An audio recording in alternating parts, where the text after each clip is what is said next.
안녕하십니까. 목이 지금 상태가 좋지 않은 관계로 그 점 양해 부탁드립니다. 다름 아니라 이제 어제 시장이 막 엄청나게 빠졌는데 그에 대비해서 아이온큐가 엄청 주가가 견조하게 지켜지면서 제 기준에서는 굉장히 흡족한 흐름을 보여주고 있다고 생각하는데, 그 바닥을 다지면서, 그래서 이제 뭐 최근에 이런 다보스 포럼에서 그 아이온큐가 인수했던 그 옥스포드 아이오닉스의 크리스 밸런스 CEO이자 지금 현재 아이온큐의 퀀텀 컴퓨팅 프레지던트를 맡고 있는 이제 크리스 밸런스 박사가 AQ64를 뛰어넘어서 스킵하고 이제 AQ256으로 바로 이제 넘어가는 그 기술의 혁신에 대해서 굉장히 나름대로는 조용하게 발표를 했다는 점이 굉장히 고무적이었는데도 불구하고, 요즘에 정세나 이런 부분들이 조금 심상치 않다 보니까 이 국제사회의 그 기류가 트럼프뿐만 아니라 이제 이란이나 뭐 베네수엘라나 뭐 대만이나 그린란드나 이런 부분들에서 여러 가지 지정학적인 갈등 요소들 때문에 이제 시장이 여러모로 흔들리고 있는 상황인데 잘 가지 못하고, 뭐 그건 비단 주식시장뿐만 아니라 뭐 코인 시장도 비슷한 것 같고, 뭐 유일하게 그 잘 가고 있는 시장들이 이제 미국이나 유럽 외의 아시아 시장들인 것 같긴 한데, 한국 코스피 코스닥을 포함해서 이제 그런 시장들을 제외하면은 좀 부진하고 있는 게 사실입니다. 근데 이제 그 와중에 나름대로 아이온큐는 엄청난 발표를 했던 것이 분명한데, 그에 대비해서 그게 사실은 이제 언론에 있는 기자들 뿐만 아니라 학계 종사자급만 그나마 포착할 수 있는 그런 류의 기술적 혁신에 대한 뉴스였던 것 같아요. 그래서 이제 그러다 보니까 그게 어떤 거를 정확히 의미하는지에 대한 전달이 제대로 되지 않았던 것 같아요. 그래서 말로만 들었을 때 뭐 AQ라는 말도 어렵고, 뭐 64에서 256이 된 거는 그냥 4배 업그레이드 된 거 아닌가, 뭐 이런 생각을 쉽게 할 수 있는 그런 부분들이 있어서, 그게 어떤 의미를 가지는지를 이제 뭐 그 제미나이 프로 같은 인공지능을 이용해서 계속 업데이트를 하면서 제가 모르는 것들을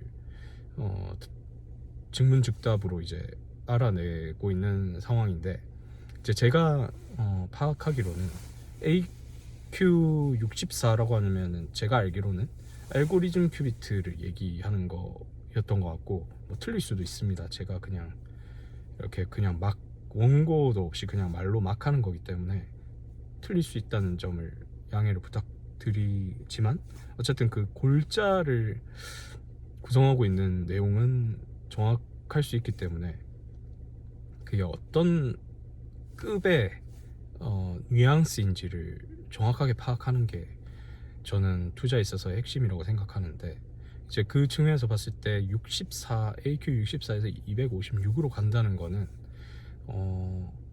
AQ64가 의미하는 것은 제가 알기로는 2의 6승이, 그쵸? 2의 3승이 8이니까 이제 8 곱하기 8, 2의 6승은 64잖아요. 근데 이게 이제 거기에다가 2의 제곱승이 지수에 곱해진 거죠. 그러니까 이게 되게 어려운데,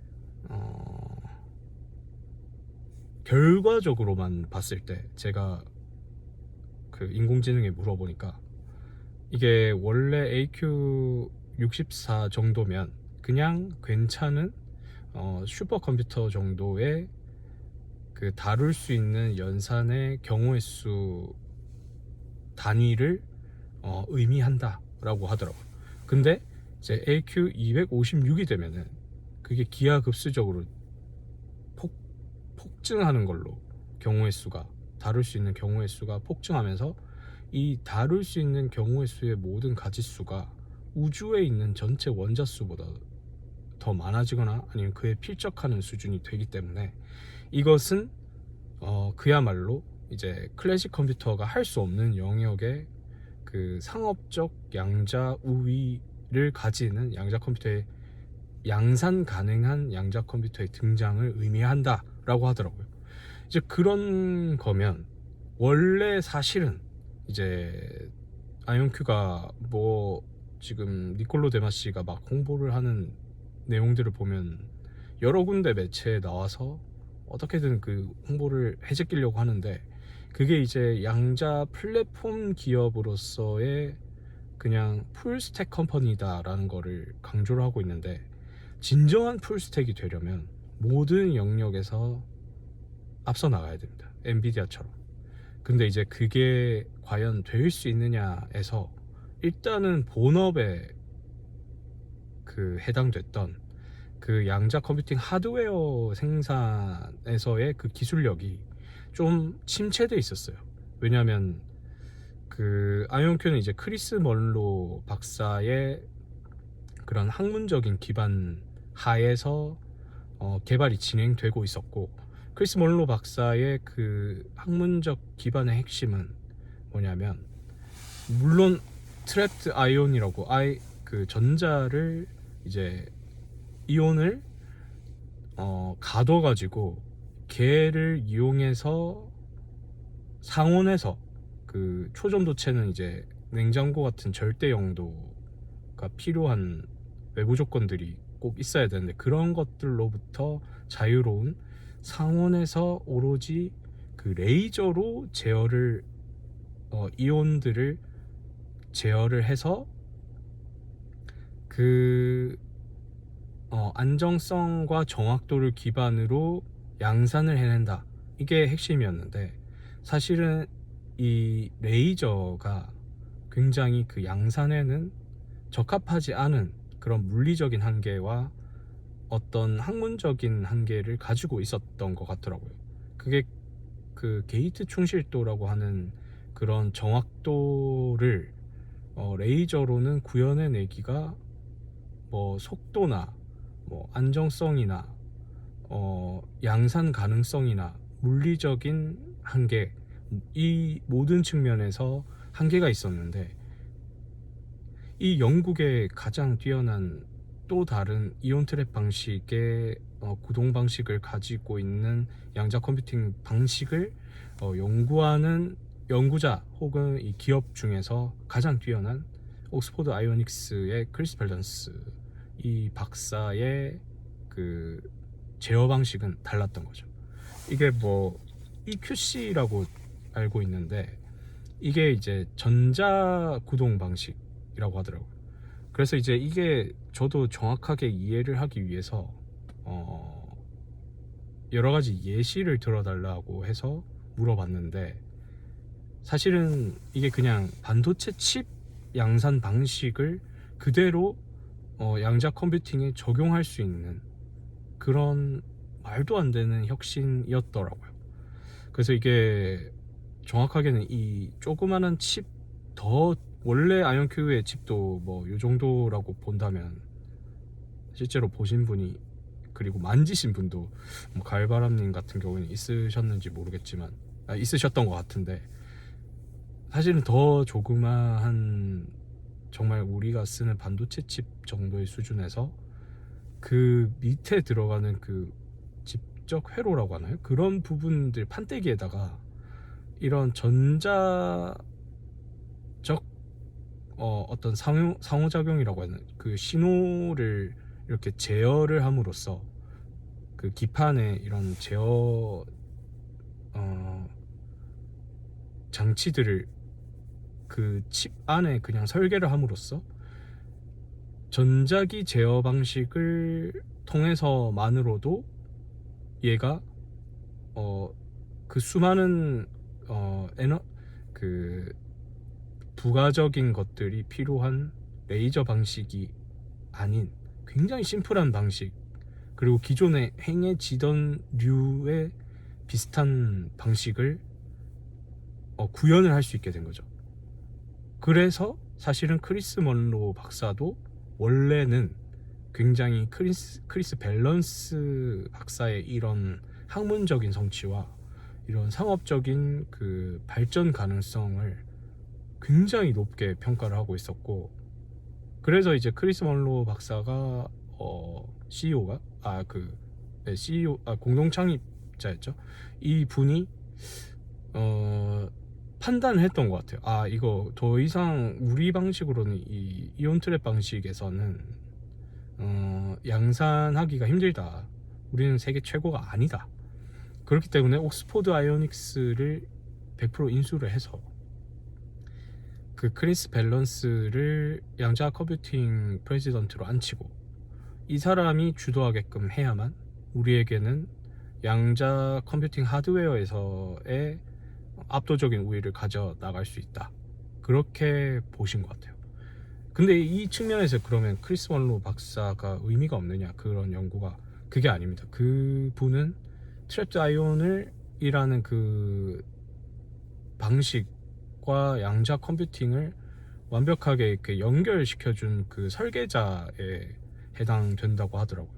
그리고 이 두 분의 연구가 지속적으로 지금도 행해지고 있다고 하더라고요. 계속 뭐 이런 과학적 학술지에 이분들의 연구가 계속 올려지고 계속 인용이 되고, 그런 식으로 지금도 산학이라고 하죠. 산업과 그 학문의 그 경계를 굉장히 자유롭게 넘나들면서 활동을 하고 있다라고 제가 확인을 하게 되었습니다. 그래서 그런 측면에서 정말로 이 컴퓨팅 분야에서 하드웨어, 그러니까 그 칩의 설계라는, 그러니까 우리가 컴퓨터의 발전을 논할 때 CPU, 그 트랜지스터로 야기되는 CPU, 그 다음에 이제 엔비디아의 그래픽 GPU, 그 다음에 이제 올 것이 뭐 구글의 TPU와 그것보다 더 이후의 단계인 QPU, 지금 큐비트를 얘기하고 있는 퀀텀 자를 붙인 그 QPU가 이제 우리 아이온큐와 이 양자 컴퓨팅 산업의 핵심 단어라고 볼 수 있는데, 그게 이제 미래의 컴퓨터를 가능하게 하는, 그러니까 CPU와 GPU와 QPU의 연합된 컴퓨터, 그것이 데이터 센터에 들어가서 엄청난 그 하드웨어적인 인프라를 바탕으로 같이 돌아갔을 때 그 시너지가 정말 우리가 여태 그 경험할 수 없었던, 그 탐험할 수 없었던 영역의 것들을 가능하게 한다. 이게 이제 양자 컴퓨팅의 어떻게 보면 그냥 청사진인 거거든요. 근데 이제 사실 제가 아이온큐를 택한 이유는 다들 아시겠지만, 모르실 수도 있겠지만, 이 양자 컴퓨터를 구동하는 방식에는 여러 가지 방식이 있고, 그 중에서 가장 지금 상업화가 많이 되어 있지만 한계에 봉착해 있는 방식이 초전도체 방식이라 한다면, 이제 아이온큐는 이온 트랩 방식이고, 그 이온 트랩 방식은 초전도체 방식이 꼭 가져가야 될 그 절대 영도라는, 뭐 마이너스 200, 뭐 93도가 273도, 하여튼 그런 말도 안 되는 그 하드코어한 냉장고를 꼭 끼고 있어야만 그 정확도나 안정성이 유지가 되는 그런 환경이 필요한 거예요. 그걸 돌리려면. 근데 그게 이온 트랩 방식은 필요가 없죠. 그래서 이온 트랩 방식이야말로 현재 존재하는 여러 가지 방식들 중에 가장 정확도 면에서 뛰어나고 안정성 면에서 뛰어난데 하드웨어적인 측면에서 양산될 가능성이 높겠다 싶어서 이제 양자 역학적인 관점에서 여기를 택했던 건데, 지금 뭐 광자 방식이나 중성원자 방식 뭐 이런 것들이 다 점점 더 개발이 되고 있거든요. 또 다른 방식들도 있더라고요. 여러 가지로 누가 승자가 될지는 모르겠으나 어떠한 하나의 방식이 이더라고 한다 손 치더라도 그게 결국에는 굉장히 좋은 성능으로 정확도와 안정성과 이 양산 상업화의 가능성을 모두 가지고 있게 된다면 그냥 걔가 독식을 하게 된다라는 게 저의 논리입니다. 후발주자로 뭔가 엄청나게 더 뛰어나고 더 좋은 게 나올 수는 있겠지만, 어쨌든 투자자의 관점에서는 상장되어 있는 회사들 중에서 가장 뛰어난 기술력을 가진 회사에 투자를 해야 되기 때문에 오로지 이제 양자 컴퓨팅 하드웨어의 측면에서만 봤을 때의 얘기입니다. 그렇기 때문에 이번에 그 혁신은 그 인수부터 시작해서 이 기술적인 로드맵을 갱신 혹은 경신해서 이렇게 응축됐던 그 가려움을 확실하게 긁어주는 그 시원한 발표가 이번에 확실히 있었다는 것이 핵심이었던 것 같아요. 근데 아직 그 시장이 그런 부분을 받아들일 만한 분위기도 아니고 받아들일 수 있는 그런 기초적인 지식이 아직 조금은 보편화가 되지 않은 것 같다는 생각을 해봅니다. 그뿐만 아니라 지금 아이온큐는 호재가 굉장히 기다려지고 있는 상태인 게, 다보스 포럼의 그 양자 세션에서 대장주인 만큼 그 전면에서 이렇게 다뤄졌던 그런 부분도 당연히 상징적인 측면에서 눈여겨볼 만하지만, 어쨌든 이제 그 트럼프의 국방 프로젝트인 골든돔 프로젝트 안에 이 아이온 Q와 그 밑에 한 3개인가 4개의 그 자회사들이 다 같이 포함이 됐다는 점, 그리고 뭐 계속 지금 국방 관련된 군사 뭐 보안 관련된 쪽에서 원래 그 관료들이 계속 실무를 진행했던 관료들 중에서도 가장 굵직한 사람들이 계속 아이온큐의 뭐 CIO 뭐 이런 식으로 인사적인 그런 영입이 되고 있다는 측면이 굉장히 큰 부분들이 좀 진행이 되고 있구나, 물밑으로. 그거를 확실히 알 수 있습니다. 그러니까 그냥 개사기인 상태인 것 같아요, 지금. 그래서 솔직히 말하면 좀 많이 흥분되어 있는 상태고, 저는 지금 IONX에 저희 가계 자산이 한 5억 이상이 계속 들어가 있거든요.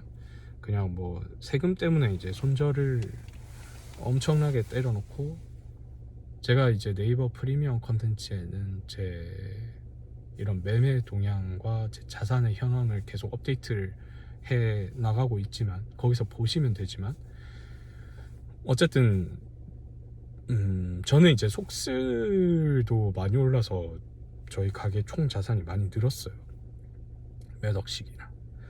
그런데 이제 아이온큐까지 이렇게 잘 진행이 되어 가고 있다는 측면이 굉장히 고무적이고 기뻐서 이렇게 좋은 소식을, 사실은 이게 이해하기 힘든 부분들은 각자 이제 본인이 가진 재미나이나 뭐 뭐야 그 갑자기 걔가 왜 생각이 안 나지? 오픈 AI의 어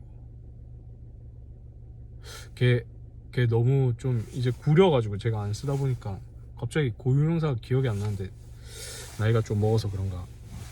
어쨌든 이제 그거를 쓰셔가지고 직접 그 단어들이 어렵고 그 기술이 굉장히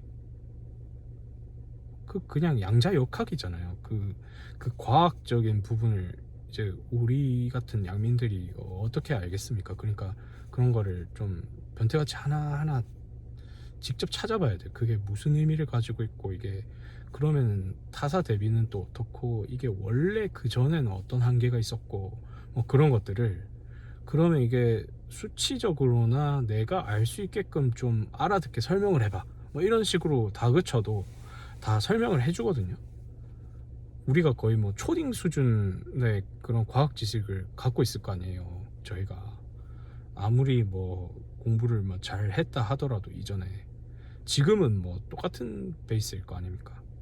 그러니까 이제 그거를 계속 본인이 학습을 하면서 계속 물어보고 답을 얻으면서 이제 차곡차곡 쌓아 나가면서 지금 이 인간들이 뭘 하고 있는지를 확실하게 캐치를 하고, 아, 이 다음에 변화는 어떤 게 있겠구나, 이거를 알 수 있을 때까지 이제 확인을 해보는 게, 그게 이제 좀 차이를 만들어 나가는 게 아닌가, 뭐 그렇게 혼자 생각을 하고 있는데, 일단 어쨌든 이게 한강공원에서 찍으니까 너무 추워가지고 일단 여기까지만 하고, 또 다음에 만약에 아이온큐가 더 많이 올랐다 그러면은 또 한번 기념으로 찾아뵙도록 하겠습니다. 오늘 장이 오를지 안 오를지는 좀 심상치 않아서 어떻게 될지는 잘 모르겠지만, 뭐 길게 봤을 때는 항상 승리할 수 있다, 그런 생각을 가지고 있습니다. 성투하시고 감사합니다.